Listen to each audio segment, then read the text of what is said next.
जय हिंद। आज देखिए हम लोग जो है करेंट अफेयर टॉपिक में मॉडल कोड ऑफ कंडक्ट के बारे में पढ़ेंगे। ठीक है, मॉडल कोड ऑफ कंडक्ट, इसे शॉर्ट में जो है MCC भी कहते हैं। ठीक है, is that clear?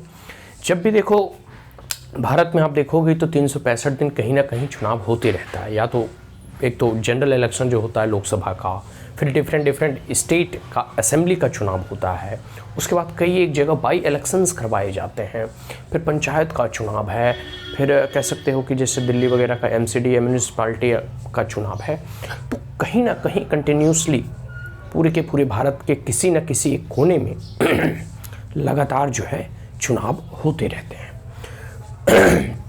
Model code of conduct जो है कब फ्रेम किया गया था और किसके रिकमेंडेशन से फ्रेम किया गया था, इसका मतलब होता क्या है? देखो, मॉडल कोड ऑफ कंडक्ट मतलब एक ऐसा कंडक्ट जो एक आदर्शवादी कंडक्ट एक नेताओं का होना चाहिए। जैसे चुनाव आते हैं तो ऐसा नहीं कि मतलब आप दूसरे विपक्षियों पे अगर आप आरोप लगाते हैं, क्योंकि द्वंद्विता रहती है ना, एक दूसरे से जो है कह सकते हो कि लोग जो है जीतने की होड़ में रहते हैं।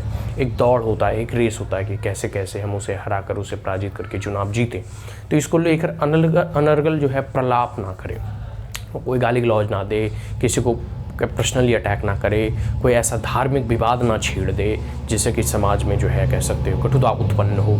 तो एक ऐसा कंडक्ट होना चाहिए जो कि आदर्शवादी हो, सर्वमान्य हो, और एक प्रकार से कह सकते हो ना कि सभी नेता जितने भी इस कह सकते हो कि पॉलिटिकल रेस में या इलेक्शंस में पार्टिसिपेट करते हैं, वो सबका कंडक्ट और आचरण जो है एक आदर्श की स्थिति में हो। ऐसा नहीं कि मार काट लूट ये वो लंदफंद जो कह सकते हो ना कि पहले रैगिंग वगैरह होती थी, या फिर कह सकते हो कि धार्मिक उन्माद उत्पन्न करना होता था, वोट पोलराइजेशन होता था। फिर अटैक भी ऐसा नहीं कि मतलब आप पर्सनली किसी को गाली गलौज दे दें, नहीं। तो इस प्रकार की ऐसी चीज़ें ना हो, इसके लिए एक कोड ऑफ कंडक्ट मतलब कह सकते हो ना कि लाया गया। और जब इलेक्शन की तिथि घोषित की जाती है, जैसे इलेक्शन कमीशन के द्वारा कि इतने तारीख को इस राज्य में चुनाव होंगे, तो जब अनाउंसमेंट होता है, डिक्लेरेशन ऑफ डेट होता है, ठीक है, ऑफ इलेक्शन, उससे लेकर जब तक चुनाव होंगे तब तक मॉडल कोड ऑफ कंडक्ट जारी रहता है। तो मॉडल कोड ऑफ कंडक्ट हो गया, फ्रेम किया गया था बेसिस ऑफ कंसेंसस। इसमें सबसे बड़ी बात है ना कि ये कोई कानून के जरिए या एक्ट के जरिए, बिल के जरिए लाया नहीं गया, बल्कि सभी पार्टियों में अपनी एक कंसेंसस बिल्डअप हुई। ठीक है, जितने भी भारत में पॉलिटिकल पार्टी हैं, सब ने कंसेंसस मिल बैठकर जो है आम सहमति बनाई कि एक ऐसा आदर्श आचरण और व्यवहार हमारा होना चाहिए ड्यूरिंग कैंपेनिंग ऑफ इलेक्शन। ठीक है, नो लीगल बैकिंग है, सबसे बड़ी बात है इसमें कोई लीगल बैकिंग नहीं है, मतलब कानूनी इसमें कानून का दर्जा नहीं दिया गया है। ठीक है, रिकमेंडेशन किसके द्वारा किया गया था? तो कमेटी ऑफ पार्लियामेंट के द्वारा रिकमेंडेशन किया गया था कि ऐसा मॉडल कोड ऑफ कंडक्ट होना चाहिए। ठीक है, और should be A part of peoples representation act of 1951। Parliamentary committee का यह कह सकते हो कि रिकमेंडेशन था कि इसे पीपल रिप्रेजेंटेशन एक्ट ऑफ 1951 में इंक्लूड किया जाना चाहिए, बट इसे जो है इंक्लूड नहीं किया। ठीक है, और सबसे बड़ी बात है कि इसमें जो इलेक्शन कमीशन थी वही इसमें एग्री नहीं हो रही थी। इसका भी अपना एक कारण है।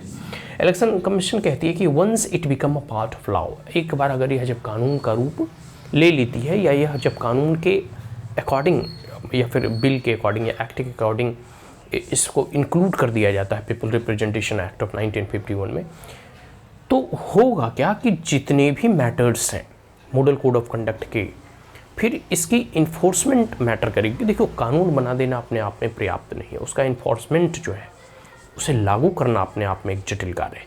तो सबसे बड़ी बात है कि फिर इसको इन्फोर्समेंट के लिए जो है उतना मैकेनिज्म चाहिए, और इन्फोर्समेंट भी अगर हो तो कई बार जो है केसेस कोर्ट में चले जाते हैं, और कोर्ट में केसेस जाने के बाद आपको मालूम ही है कि कितना जल्दी न्याय मिलता है, तो उसको फैसला सुनाने में और विलंब होगा।